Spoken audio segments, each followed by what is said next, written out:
all across the fantasy universe. Welcome in, everybody, as FantasyPoints.com presents Ask Guru Anything. I'm your host, Brian Drake.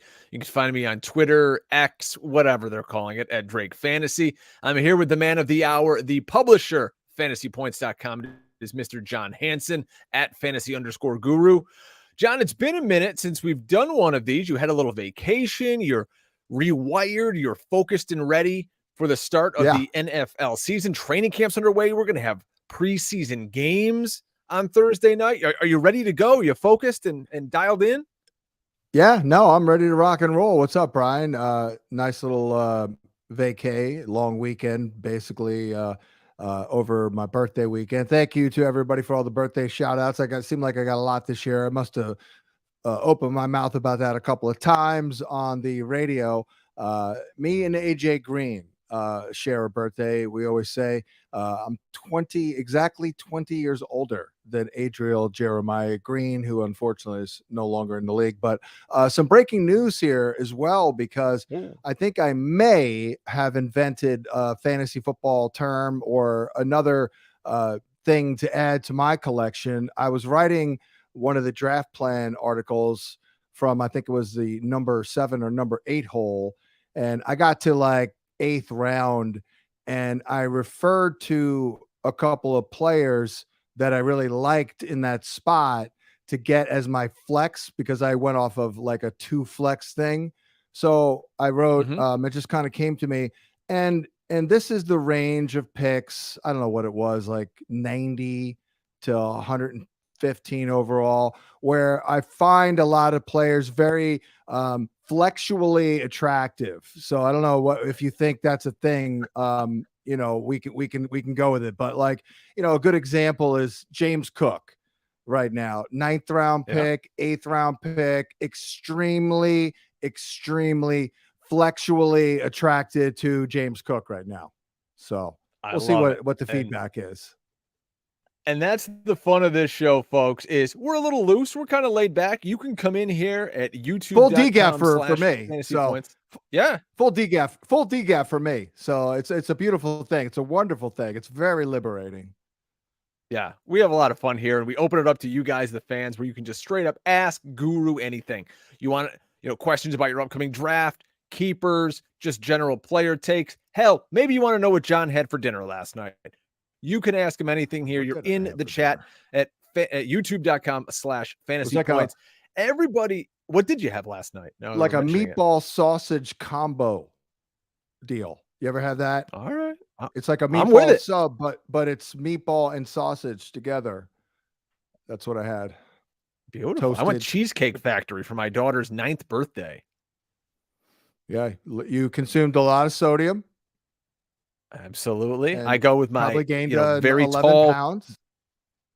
Yeah, that would get me up to about $161, so I can afford it. Yeah, you can. Lucky you. That's awesome, man. I got so many people, John, in the chat.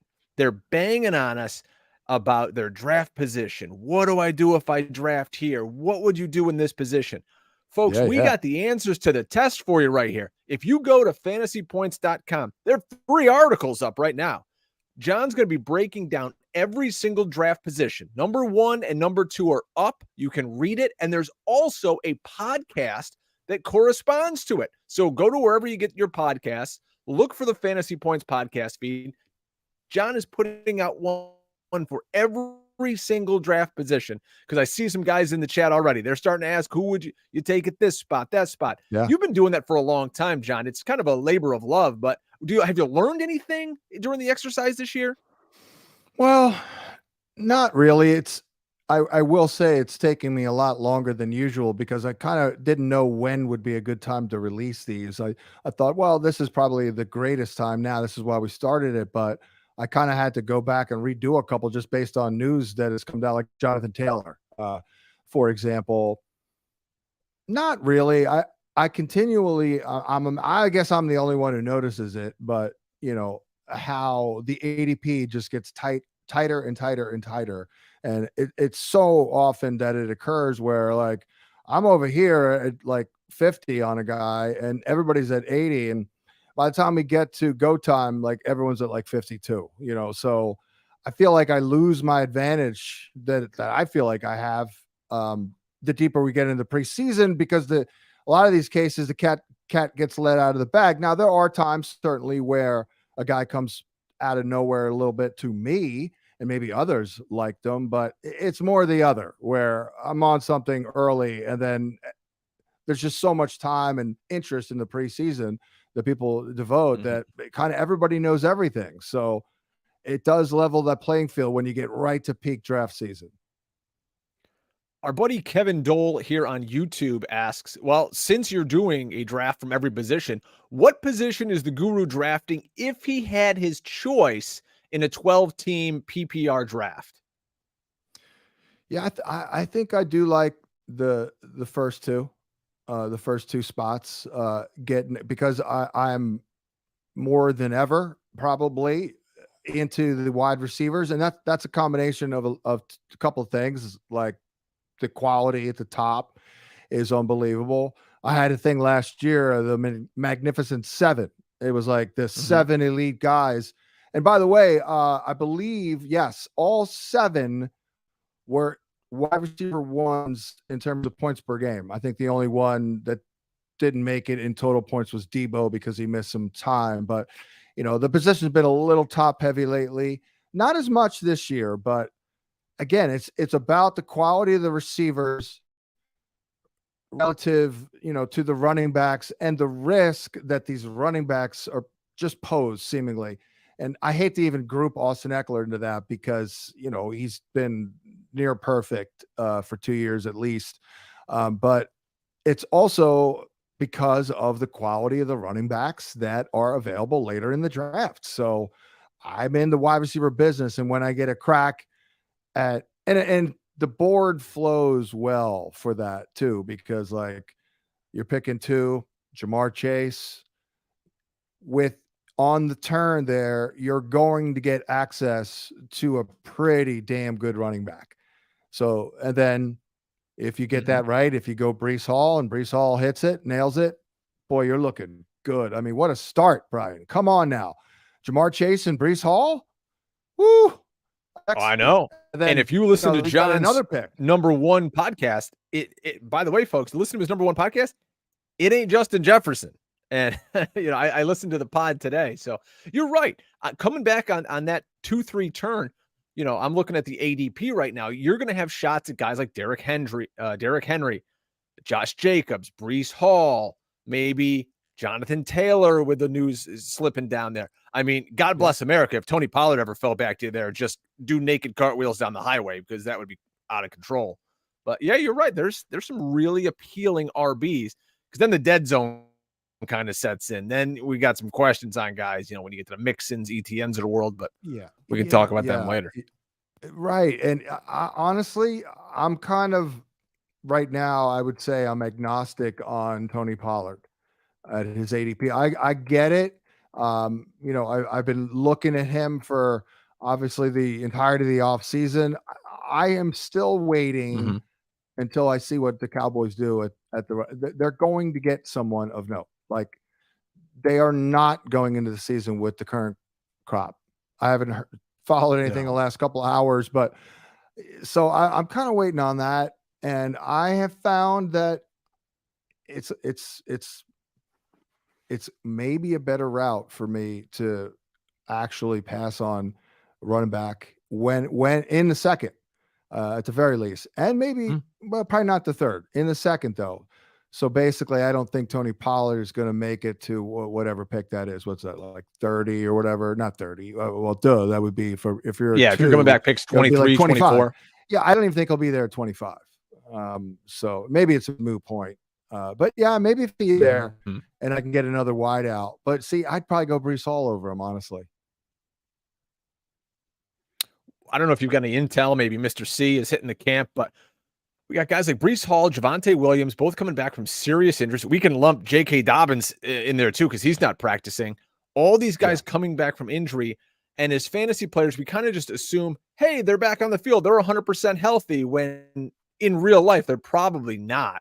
Are you feeling that Breece Hall maybe not at the beginning of the season, but once he gets cooking, I mean, the team is so good. The line is going to be outstanding if everybody's healthy. He's got Aaron Rodgers. I mean, it's all set up for Breece Hall. And what we saw of him a year ago was dynamic. If he would have finished the season, I think we're talking about Breece Hall as a first-round pick.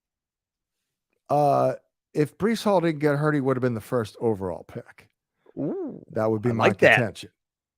So I like it. That is why I can't quit him. And NFL reporting has been in a little bit of a weird place since COVID, and teams aren't required to divulge certain injuries and certain times of the year and things like that. So it can be a little confusing.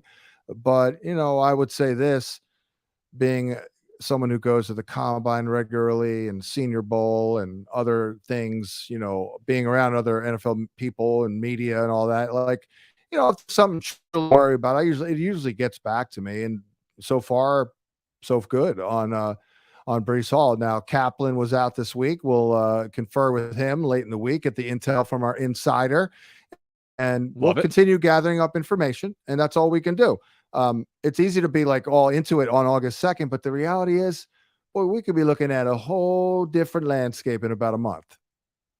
Yeah, no question about it. Let's get into some of these questions here, John. But not completely different, you know what I mean? But there could be a number of things that we're not thinking about right now that are we will be.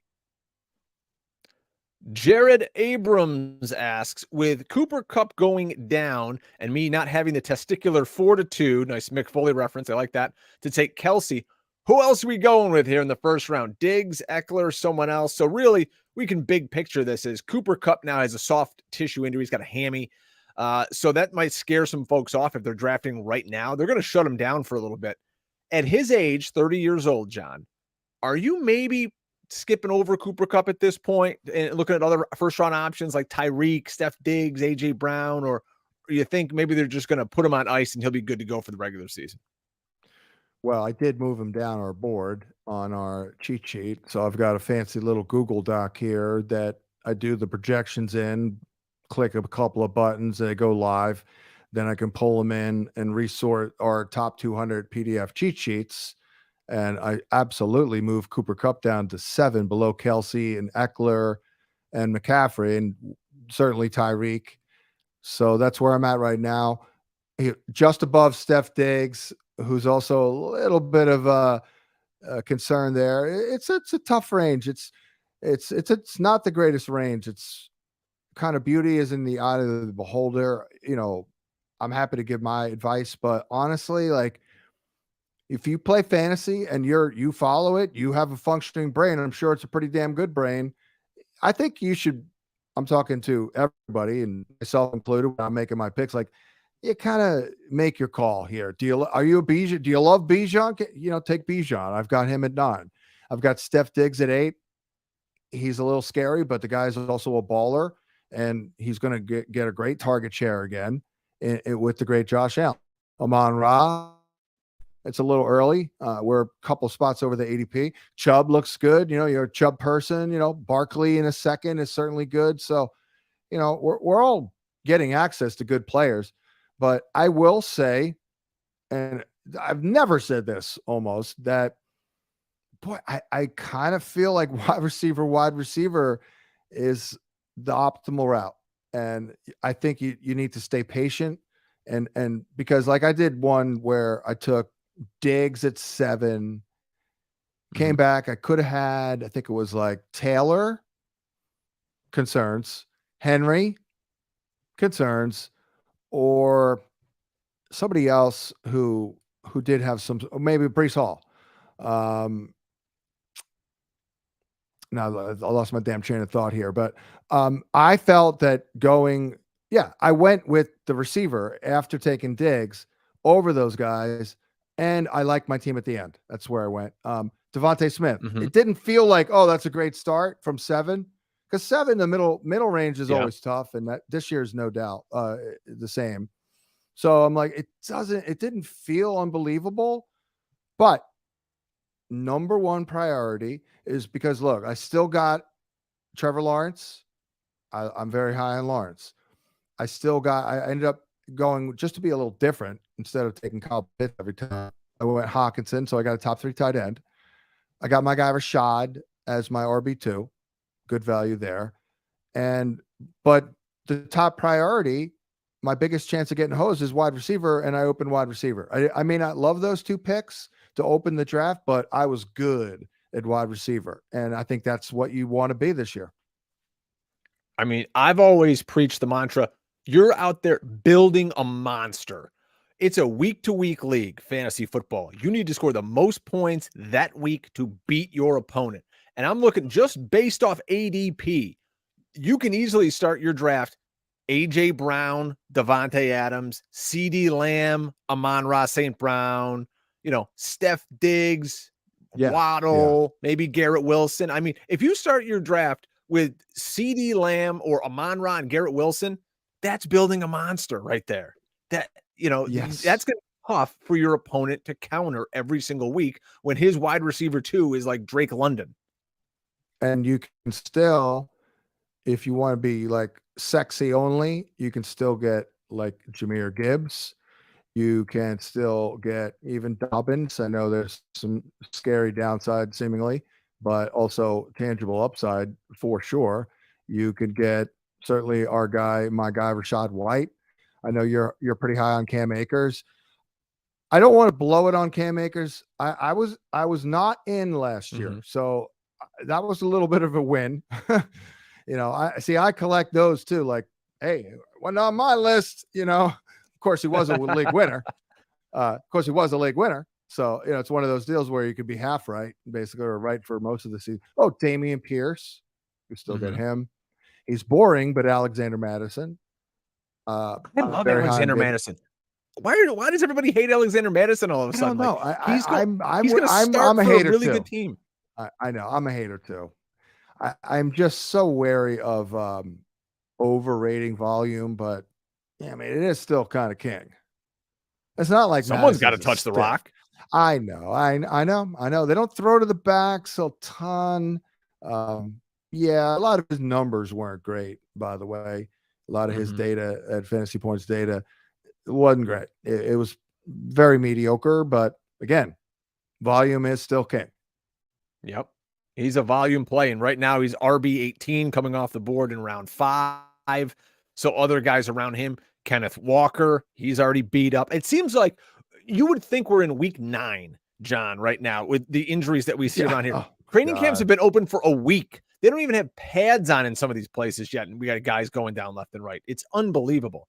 One of the guys that went down last year, we have a question about from our buddy Matt Fox. Said, you'd mentioned before that you're into Kyle Pitts this year. Are you worried about him coming off an injury and in an offense that might not be all that pass happy? I believe, I looked this up before.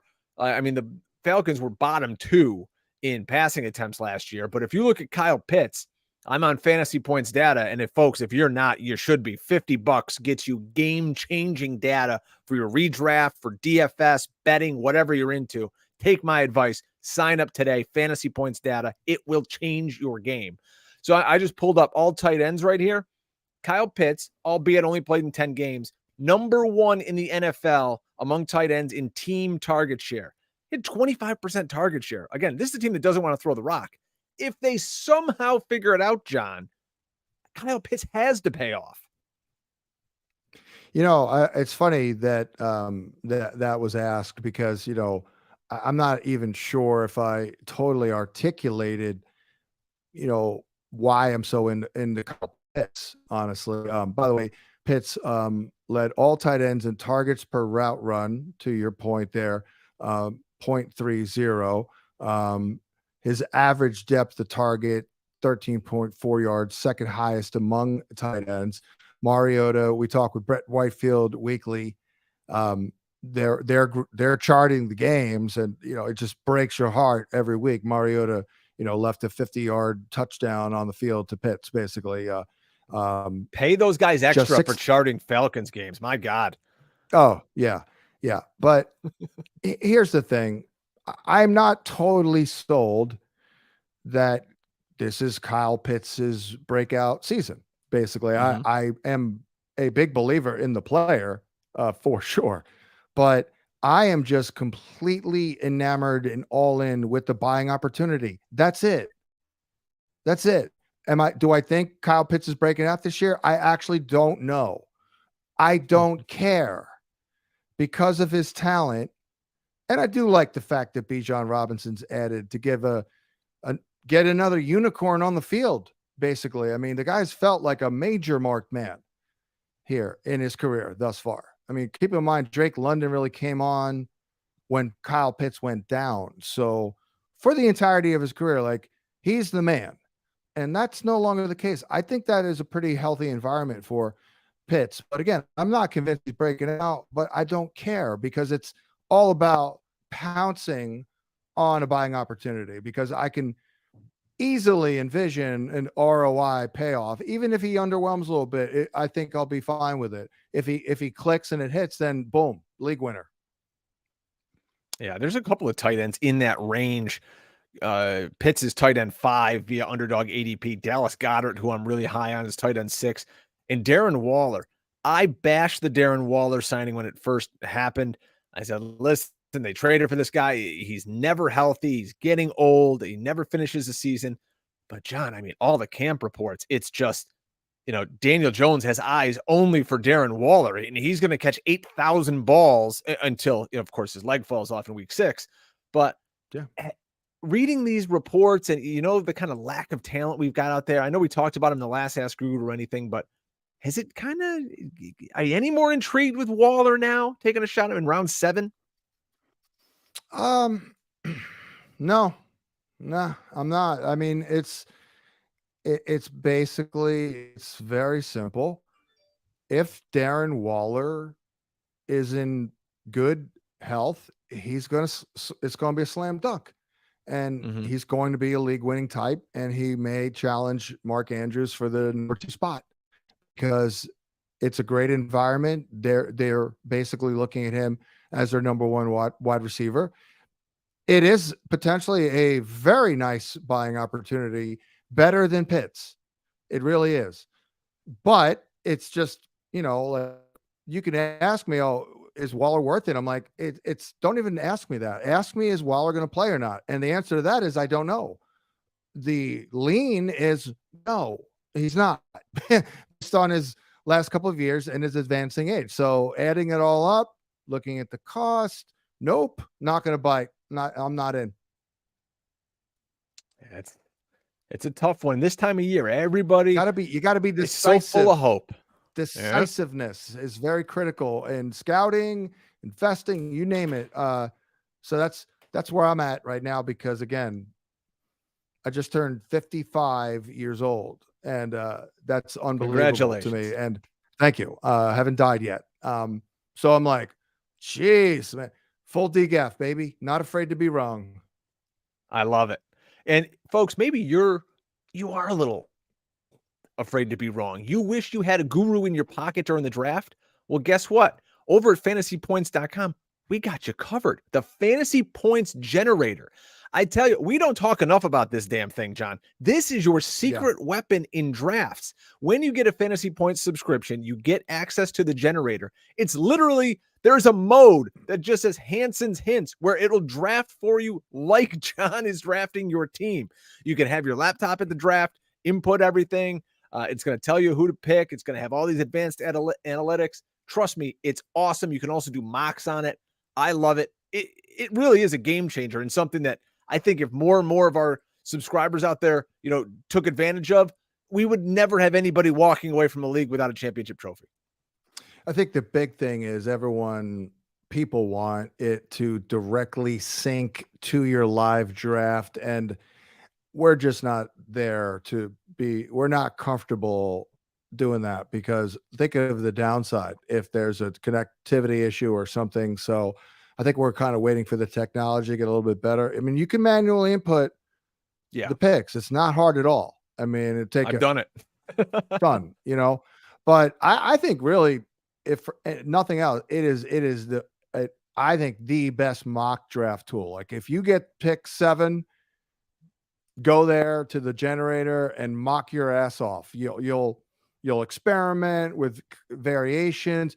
there's variance built into the software too, which is awesome. Like it really is amazing how it never goes right off of what you would think just by ADP. It's just a little variance here and there. And that's what real life is like in a real draft.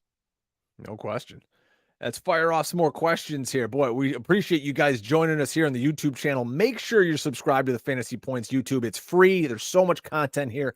You're going to be a better fantasy player for it. Earn Marks asks, what's up, guys? Happy B-Day to John. Do you tackle leagues with smaller benches differently? And should a league like that focus more on getting top talent at each position first? So there are some leagues like that. I play in a lot, 6 to 8, 9, 10 bench leagues, especially we see that with best ball. But there might be leagues out there, and I was in one a few years ago. There was a 4-man bench. I mean, the waiver wire was just loaded with guys. How do you approach a league like that? Yeah, I think number one, tight end, the Travis Kelce, the fantasy points generator, we're just talking about it, not to plug it again, but, built by these Ivy League guys, and they are all about, getting the best bang for your buck. It's surveying the entire field, all their projections, the ADP, all that, and that thing, and you can probably attest to this, the last 2-3 years has literally been in love with Travis Kelce. Like it would recommend him at 2 overall. And guess what? It has not been wrong. So that positional advantage where the guy like Kelce is so big in any league, but think about it for all positions. When you look at a small league, the answer is yes. I think you do look to get as much dominance at any position as you can. And tight end is, perhaps the easiest one. So that means like obviously there's a cliff fall after top few guys. It's kind of only Kelce and Mandrews really. But yeah, quarterback. Yeah. Pay up, I'll pay up for Mahomes, pay up for, I don't know about running back. I'll pay up for obviously, the elite receivers, but yeah, look, at the end of the day, get as many elite difference maker, needle mover types, regardless of position. That's always been my motto from the beginning. It's almost like you're playing DFS. You want to make sure you're hitting home runs at every position. And Scott asks, I do well in season long, but average in DFS. What are your top 3 DFS keys? He's also an ACI alumnus. So welcome, Scott. We're happy to have you here. I myself is an ACI alumnus. I was in the league. Geez, it was probably 8 years ago. I lost to Hansen in the semifinals because I believe either it was Jamal Charles or Adrian Peterson. One of them crapped the bed. I would have won the whole league. I literally would have just retired right there because the next week my team was at a points bonanza again. But either way, of course, how do you attack DFS? I mean, first and foremost, full disclosure, I'm not that into a lot of the DFS, the elements in play. So I'm probably the wrong guy. What I do like though is getting a specific pick right. So, that's what I've done over the last few years where I just, here's who I like at quarterback at this price point and why. And I think it's been pretty good, but some of them are chalky. Some of them are contrarian. They're all over the map with that. So I don't even know exactly what that question was, but maybe you could rehash that for me. You can go over and right now, to be honest, our guy Pat James has preseason DFS content up at fantasypoints.com. So trust me, we've got it there for you. If you need help with DFS, go get it. I'm a season-long guy. Yeah. And props, though. Props I'm going to be focusing on even more this year. Propage, Tom Brawley. He's got props and bets up all over the site as well. So go check that out, fantasypoints.com. All right, we got people, John, that it's getting to that season because everyone's got these keeper questions that they start throwing out here. So let's see if we can zing through a few of these. I know it doesn't apply to everyone listening, but hey, if you came and tuned in, we want to show you some love and maybe we can extrapolate it to a bigger picture here. Our guy Dwayne asks, who would you rather keep in a half-point PPR? Tyreek Hill in the 2nd or Garrett Wilson in the 9th? Woo! What a value there. Yeah. I think that, sometimes we don't want to be. I take a lot of questions on the radio. Like sometimes you don't want to outthink yourself. Like one stud in the fourth versus another guy who might be a stud in the 17th.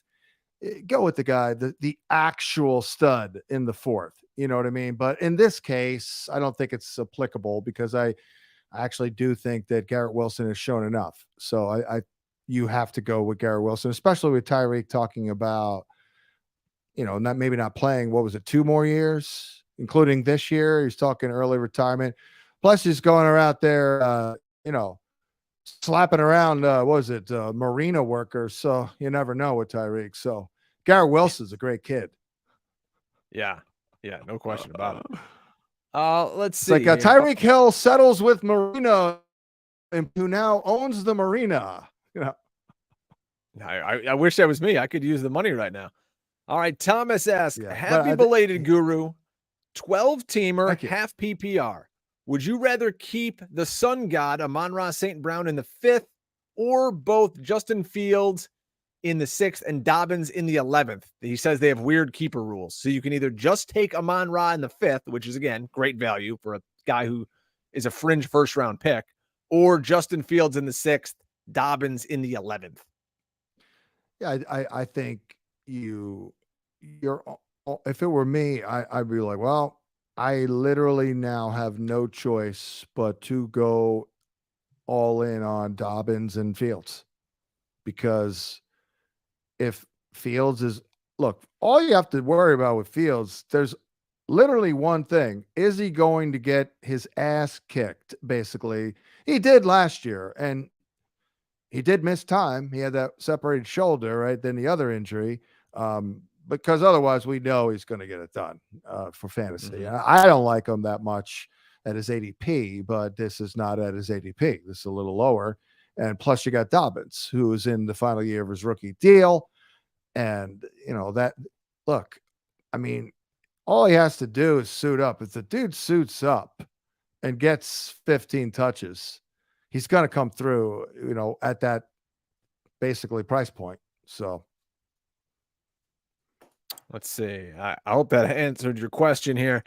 Let me look through the questions here. Dynasty question. I love when people start firing dynasty stuff at us. 14-teamer, and he's drafting 14th, butt naked last in this startup, 14th spot. Per Mox, the quarterbacks are dropping down to me. He says, do you take a QB? Would you take what's a WS? I don't know. Oh, maybe it's supposed to be wide receiver, I would imagine. Yeah, dynasty, when you're building a dynasty I guess it's not a super flex. Yeah, I don't know. If it's not a super flex, wide receiver is the way to build in dynasty drafts because, their production is longer. I mean, these running backs, forget about it. They're out of the league in 20 minutes. The quarterbacks will, I think, fall down the board a little bit to you. You can get these younger guys late, the Bryce Youngs of the world. I like going receiver there, but it would depend on who's on the board. What about you, John? Well, there are a number of, you're looking, let's say to build a dynasty team, your choices at running back right now are pretty slim. You're looking at Bijan in terms of like blue chippers that you can count on for more than, let's say, 2 more years. Bijan Robinson, Breece Hall, Jonathan Taylor, Jahmyr Gibbs. I think he'll probably be in that convo. I think Rachaad White could surprise and be in that convo. Don't necessarily feel that way about like J.K. Dobbins, Cam Akers. So yeah, wide receivers all the way, because there are a number of young, really already proven dudes here like Amon-Ra, Garrett Wilson, Waddle, Devontae Smith is a great one. Even T. Higgins, obviously Olave. Love me some Ayuk. Watson is going to probably come through for sure. Not a huge Drake London guy, but I just reeled off a number of them. Keep in mind tight end is deep. So, but you probably do want a blue chipper there too. Like, hey, Kyle Pitts wouldn't be a bad pick. At some point, the insanity has to stop because this is, I would say, when I consider the talent and potential and compare it to the actual production, Kyle Pitts is the most underwhelming utilization of a tight end that I've seen in this business in 30 freaking years thus far, up until this point. Well, it was your birthday recently, so we might as well give you a gift here. And Clark here in the YouTube chat is putting some lipstick on to kiss some ass. Mr. Hansen has helped change and revolutionize the fantasy industry over the course of his career. Which change did he help lead that he feels was the most significant or he is the most proud of? Clark is now a staffer here at Fantasy Points. He is the assistant CEO after that great question. Well, I do know Clark. What is up, Clark? Clark was a loyal viewer of the Fantasy Zone channel on DirecTV, which unfortunately will no longer be in existence. But I will be somewhere on camera at fantasypoints.com when the inactives come down. And I'll probably Spoiler be alert. in my home. Yeah, baby. First time in about 15 years, I won't have some sort of a other obligation. I appreciate everyone's patience with that, by the way. But now I'm just going to be a Fantasy Points guy on Sunday. So might be in a hotel room here and there. But back to the question. Phew, boy, it's, I'm kind of off on my island a little bit. There's so many little things that I was kind of one of the first to do, if not the first, that maybe I'm not recognized as such. Maybe kind of what I started doing about 15 years ago. I was very much, I'm like, look, I'm doing this job. I went off kind of instinct early on, then and did very well. Then it got a little bit harder, and maybe I got a little too conservative, and I'm like, I have to get better. This is like, kind of midway through my career, I guess. And I'm not a big data person, and we weren't ready for that then anyway. So I kind of focus on scouting, and I feel like we kind of, me and Kaplan on the show over 20 years, we kind of did a lot of that, talking about football and scouting and learning how to scout players and what are the attributes. So I probably that, but it's a very generic blanket type of a thing. But that was definitely something that I consciously looked at and attacked and said, look, I want to get better, and this is how I'm going to do it. This is one of the ways, and it did come to fruition.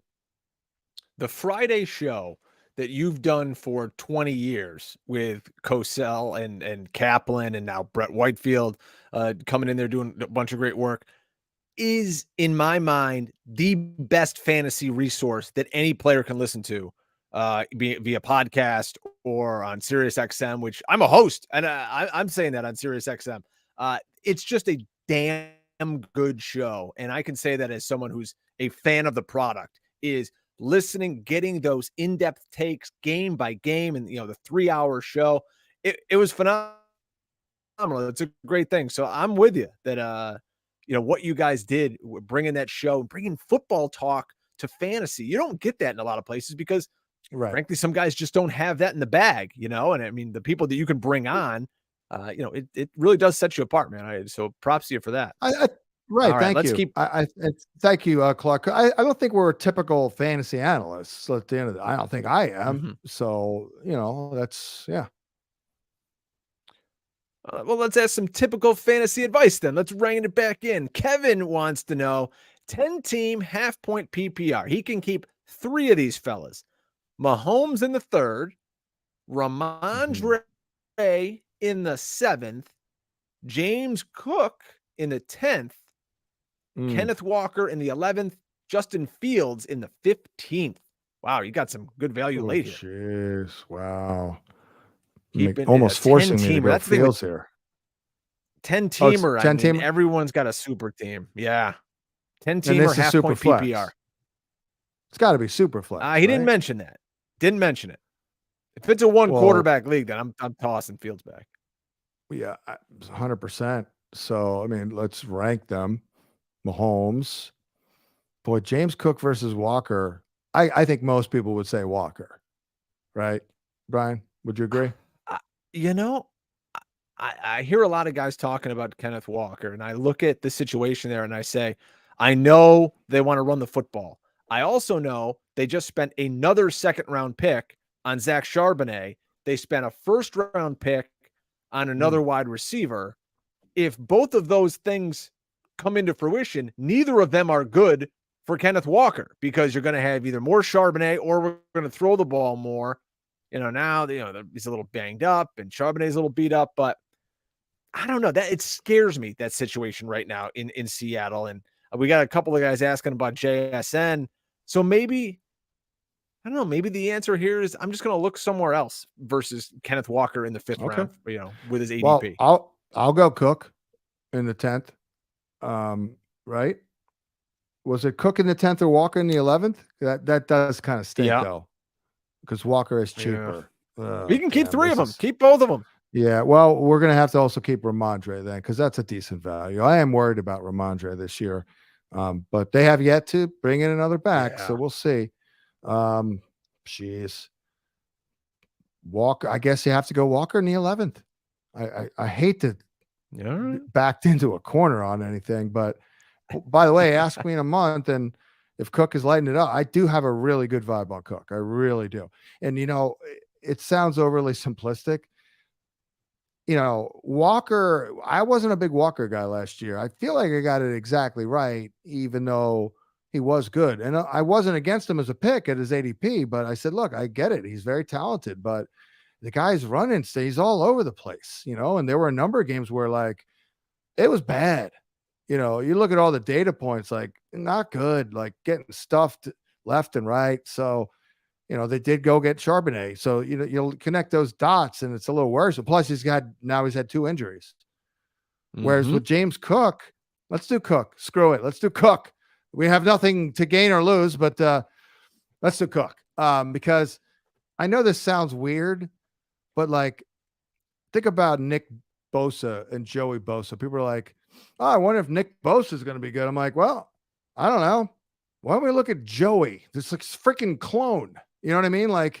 And guess what? That worked out. So I feel James is a little miniature Dalvin, but they're the same. They're almost the same guy. It's unbelievable. I've seen them in person. I could not believe. I've seen them both in person. I talked to them both at their respective comma. Unbelievable how much he's like Dalvin. And we know Dalvin's good. There you go.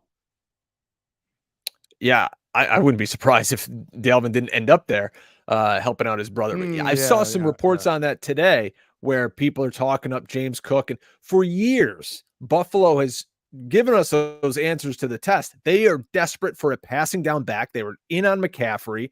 For whatever reason, they traded for Nyheim Hines. Now they've got Cook, who they spent a fair draft capital on. So use the damn kid. You can run between the 20s with Damian Harris. Let's get the explosive plays with James Cook. Absolutely.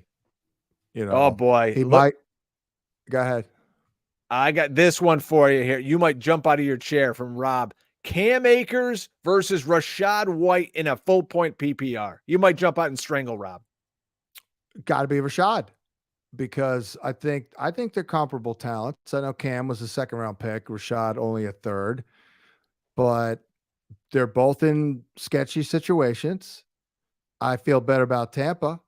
Certainly their defense, the Ram D is going to be bad this year. Their O-line is an injury or 2 away from being quite bad. So I do think, though, that Cam Akers can thrive in a hurry-up situation. Unless Kyron Williams is going to push him off the field if they're playing from behind. I think Cam Akers can do that for sure. He did that at Florida State. He caught several dump-off passes and took him to the crib. But overall, I think Tampa's situation is better with Rachaad there and being the guy, of course. And O-line's going to be better. Their defense is going to be better. Dave Canales, did a great job last year with Geno Smith. I talked with Rachaad for 20 minutes last month about him moving him all over the place, going to get a lot of targets. They're not going to overexpose him, but my man's getting 20 touches a game right out of the gate. 16 carries, 4 catches, 17 carries, 3, something like that, which is a good number. but it's not Le'Veon Bell 29 carries or a game, things like that. They're going to be careful not to go crazy over and that's a good thing because they want to keep it fresh all year. And you can get Rachaad White in the 7th round. So like we said, if you want to start, my wife doesn't realize I'm doing a podcast here with the guru as she tries to dial me up here from the backyard. My wife, we should put her live on the show. My wife, kids, and her parents are in the hot tub drinking beers. The kids are not drinking beers, hanging out, listening to music. I can hear the music outside. Man. I think they want me to grill them hamburgers or whatever. But well, it's funny. I made my entire family hamburgers tonight, actually. Yeah, but hamburgers be damned. I'm here with the guru, a man of the people. We've got to get these fantasy comments answered. Let's fire off a few more here. David wants to know, what's the outlook on Green Bay this year? Is there anybody here we can trust for fantasy? I feel very good. So we'll see how I feel, as the weeks progress. They're very green, no pun intended. They are, I got to work on that. They're the very Green Bay Packers. No, a lot of young guys here, but I really do like the collection of talent. I do think that Matt LaFleur, has a pretty quarterback friendly scheme where I do think of Jordan Love, who from all accounts, people I talked to, felt he really truly did turn a corner last year in terms of his understanding of the offense, his comfort level. He's, feeling pretty good. And, Watson, Dobbs, and Jaden Reed, that's really nice. Watson's your athletic X perimeter, receiver. Jaden Reed's a good slot. He can play outside too, can be a Z. Dobbs is a good possession guy. I like Luke Musgrave, good blocker, athletic. You do have 2 backs who can, they've got plenty to work with, and their O-line's usually good. Bakhtiari and Jenkins are here for now. Runyon's pretty good there on the right side. They're good. They're really good. I'm picking them to win the NFC North. And I picked the Vikings last year correctly. I say the same thing. I love getting my hands on Jordan Love. I think he's criminally undervalued. That system, it's not like he's a rookie walking in there, folks. This is his 4th, 5th year. I mean, the guy's been in the system for a while. He knows it's not like, CJ Stroud and Bryce Young coming into new offenses here. So I love the value you can get on him here. Let's see. It's very, by the way, it's eerily similar to Aaron Rodgers, because that year I was way higher on Rodgers than I am Love. He was like my number one. He was like my 13th ranked quarterback. He was like my number one guy to get after your starter. Basically, he ended up being the QB2. But the year before he took over for Favre in 2008, he had to relieve Favre in a game. And I think it was on national TV, and he played really well. I'm like, oh, okay. And Jordan Love did the exact same thing against the Eagles and showed very, very well. He did. Let's get one more in here from our pal Jacob. Needs a keeper here in PPR. Travis Etienne in the 15th. Whew. Devonta Smith in the 9th. Justin Fields. Everyone's got Justin Fields here, Guru. Justin Fields in the 14th, or Josh Jacobs in the 6th. They can all be kept for 2 years, except Etienne. This is the last year he can be kept. So multiple years. I mean, you can keep, Devontae Smith in the 9th round. That's pretty nice. Oh yeah, I'm going the Slim Reaper. I'm going Slim Reaper, Skinny Batman all day long, baby. Come on now. I mean, Devontae Smith is an absolute freak. He's like Gumby out there. I mean, he's unbelievable. You're an Eagles guy, right? I am. Well, he was a little polarizing going into the league. Wouldn't you say? Some people were. The Eagles desperately needed him, and the Giants wanted him. And then the Eagles traded up with the Cowboys to get Devontae Smith. And, we'll see if they can pay him now that they're paying the quarterback and they're paying, A.J. Brown. Thing with Smith, though, he wasn't exactly setting the world on fire when Dallas Goedert was around. And then Goddard goes down. I think that was week 10. And then really the fortunes changed for Devontae Smith. But I mean, he's a great player, great route runner, great technician. He's I think unbelievable. he's just a really good player. Hey, the guy won the Heisman Trophy. Let's just bet on that talent. I don't want to jinx him, but does he ever get hurt?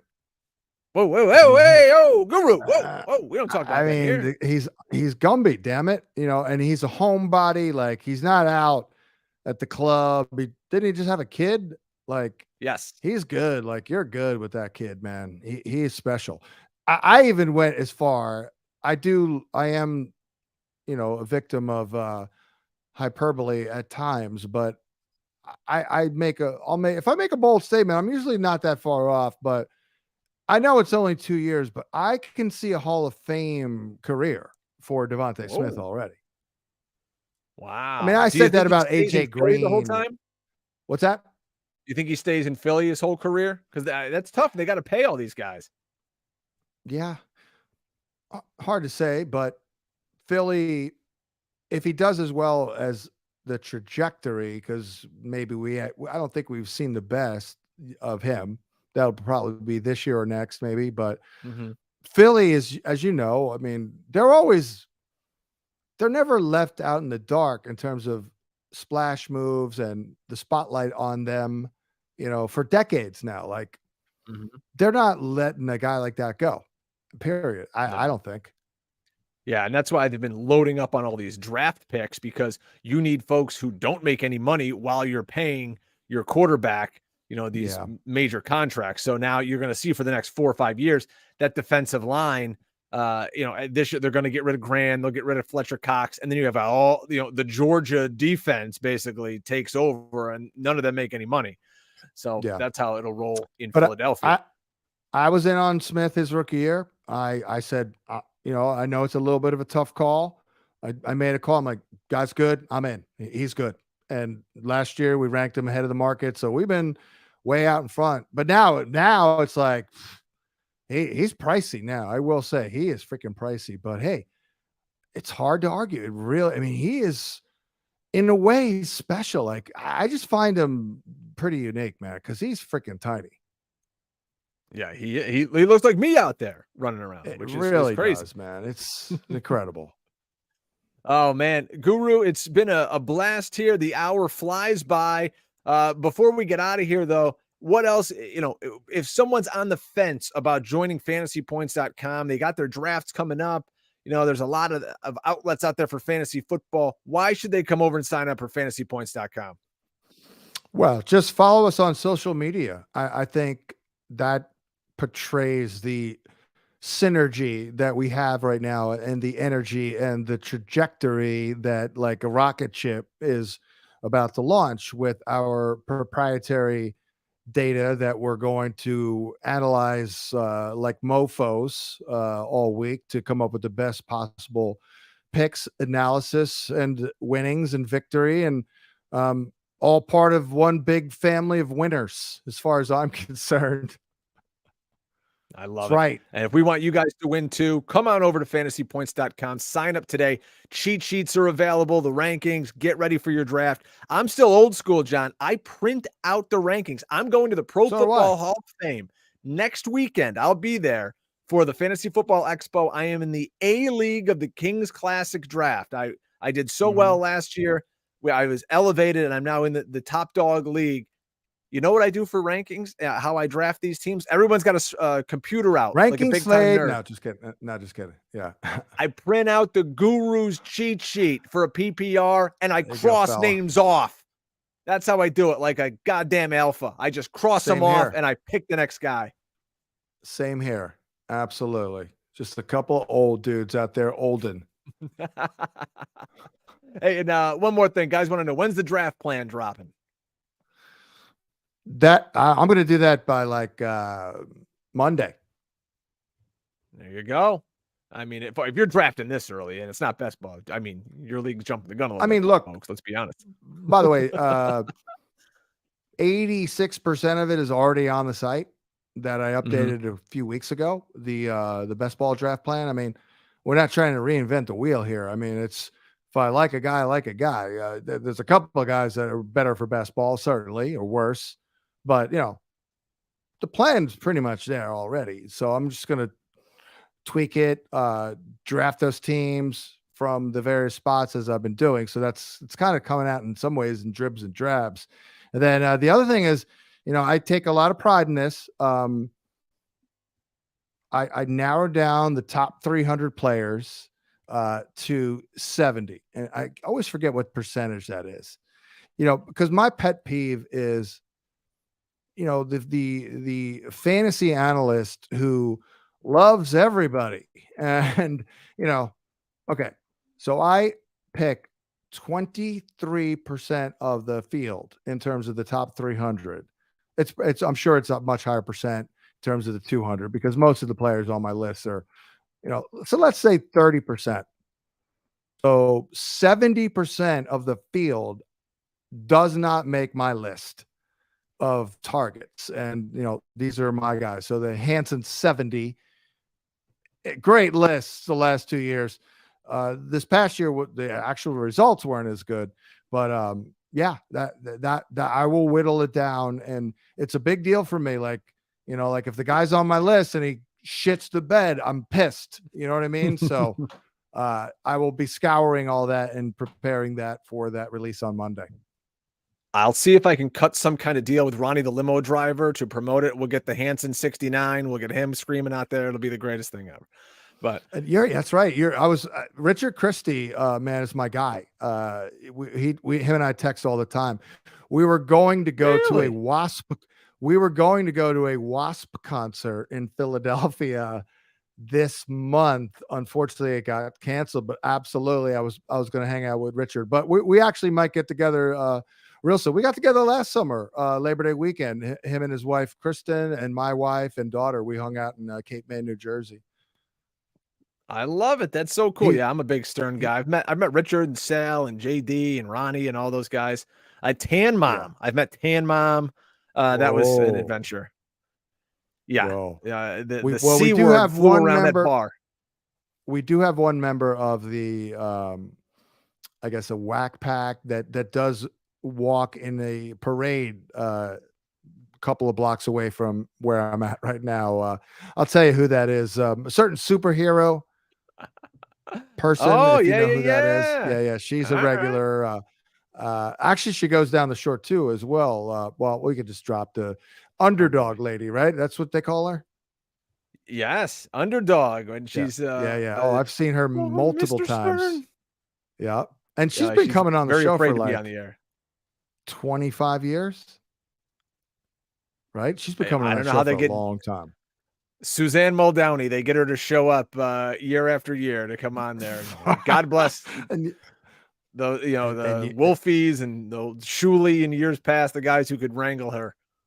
Were you listening to the time when they were talking about me on the Howard Stern show? Because my phone blew up that morning because I was on was the air. Rappaport? Somebody was, they were getting in your business. I think maybe Will or Jason, because they're like, he's got John Hansen making picks for him.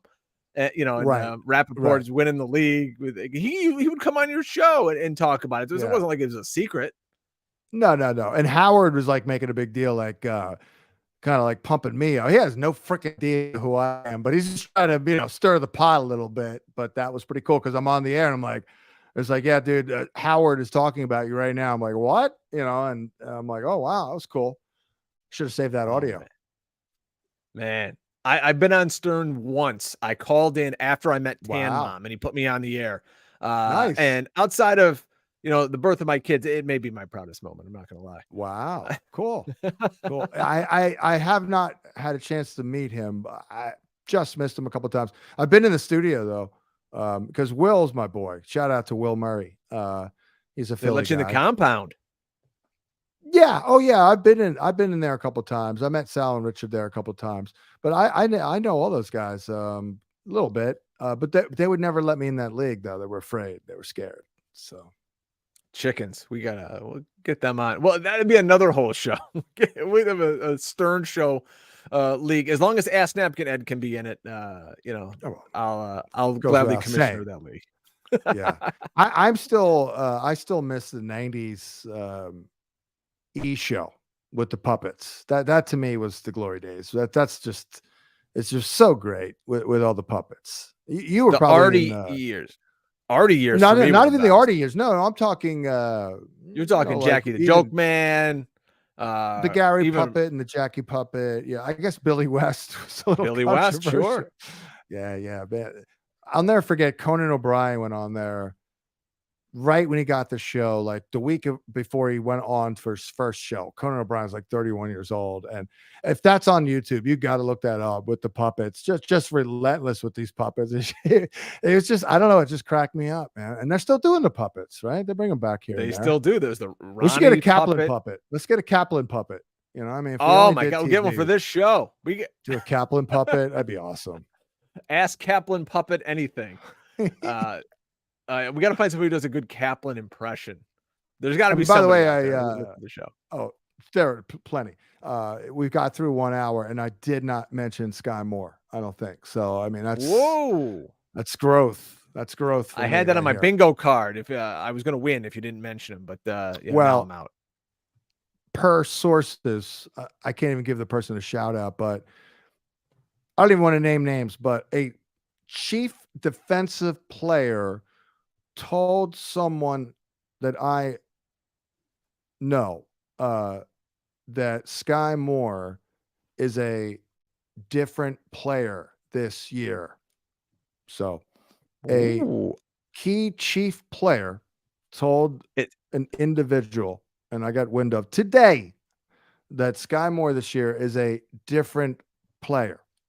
It's not the player that Kelsey punched in the head in the end zone the other day. Knocked anything loose. I missed that. Did he really? I don't know what it is. I am not a Travis Kelsey fan. As a person, like as a player, great, he's fine. I think he's kind of a jack off. You know, when he's a jabroni, like, you know, I don't know. He rubbed me the wrong way. Maybe because I'm an Eagles fan, I didn't like all the nonsense. I think he's done a couple things low key, though, that are pretty good. Yeah. Well, he's one of these other guys too, like not married, just focuses on that, like, we can do a whole show about if you're a dad and you're ripped like a Travis Kelsey, that you're a bad dad. Let's be clearly, right? I mean, hey, he tried picking up Taylor good Swift, dad. so I'm with him for that. He made up for things for that, because I would love to also give Taylor Swift a necklace with my phone number on it, or bracelet, or whatever the hell move he tried to do. I can relate. I'm a Jennifer Lawrence person myself, but to each his own. You know what I'm saying? Yeah, I'm with you. Jennifer Love Hewitt, where is she? Bring her back. And now the show is officially gone off the rails. So I can say that though about Jennifer Lawrence, because she dated Brad Pitt briefly, and he's older than me, so I'm good. Say that. See, I always look in to make before I make these comments. How old is Brad Pitt now? My God. He's like 57, man. He's freaking up there. I went and saw Matchbox 20 like 3 days ago. Somehow Rob Thomas looks younger than me. I'll be 43 on the 20th. Rob Thomas looks like he's 25. He's Benjamin Button of rock and roll. It's unbelievable. How old sounds great. How old is he? He's got to be mid 40s or older. Rob Thomas? Yeah, I'm going to guess. Somebody in the chat, find out how old Rob Thomas. 49. Let's go 49. Oh, 51. Okay. Guy looks amazing. You know who doesn't look amazing? I'm going to go see him in a few weeks. Our guy, Johnny Resnick of the Goo Goo Dolls. Love the Goo Goo Dolls and OAR. Going to see them.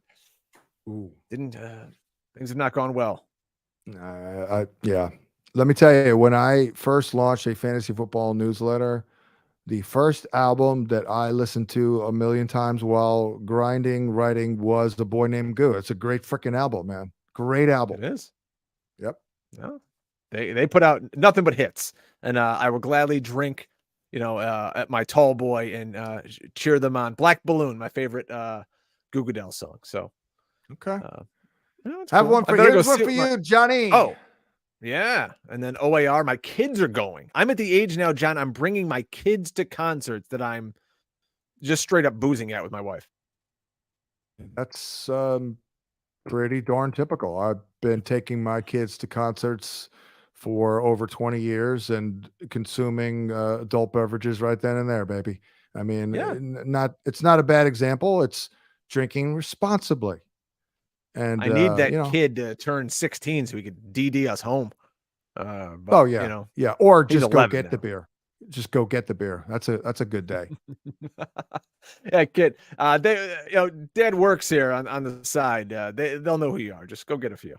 So, Oh, my oldest it's son, the day he turned 21, I'm like, okay, happy birthday. Go get me beer now.